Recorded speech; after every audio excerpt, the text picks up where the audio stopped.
BNP chairperson Begum Khaleda Zia নেই ৩ দিন ধরে, তবে অনন্তলোকে যাত্রা করলেও সকলের স্মরণে সাবেক এই প্রধানমন্ত্রী। প্রতিদিনই প্রার্থনা করা হচ্ছে সদ্যপ্রয়াত জনপ্রিয় রাজনীতিবিদ ও অন্যতম এই সংস্কারককে।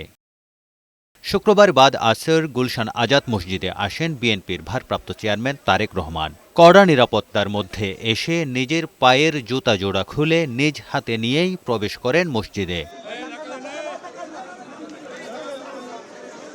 এরপর অংশ নেন মরহুমা বেগম খালেদা জিয়ার জন্য আয়োজিত দোয়া মাহফিলে। এতে বিএনপির সিনিয়র নেতারা সহ বিভিন্ন পর্যায়ের নেতাকর্মীরা যোগ দেন।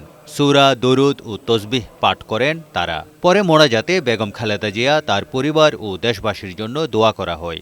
এ সময় মসজিদের বাইরেও সাধারণ মানুষ মোনাজাতে অংশ নেন।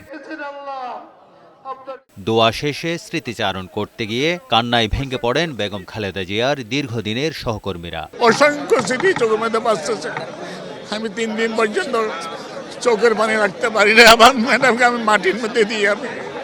আমি ওগুলি বলবো না। ওনাকে যখন ওটি রুমে নিয়ে যাই, তখন আমি ওনার ছেলেদেরকে বললাম, না তোমরা যাও। ম্যাডাম বলে যে না, আপনি আসেন আমার সাথে, ওরা এখানে থাকুক।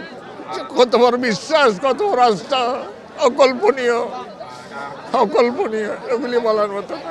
মৃত্যুকে মৃত্যুঞ্জয়ী করেছেন, কিন্তু কারো কাছে তিনি নত হননি। এটা হচ্ছে তার দেশ পরিচালনার সবার সবচেয়ে বড় সার্থকতা। আজকে তিনি আমার মনে হয় অমর কাব্য হয়ে থাকবেন। এত মানুষের ভালোবাসা তিনি পেয়েছেন। জাতি, ধর্ম, বর্ণ, পূর্ব, পশ্চিম, উত্তর, দক্ষিণ তিনি কখনো পৃথক করেননি। তারেক শিকদার, বৈশাখী সংবাদ, ঢাকা।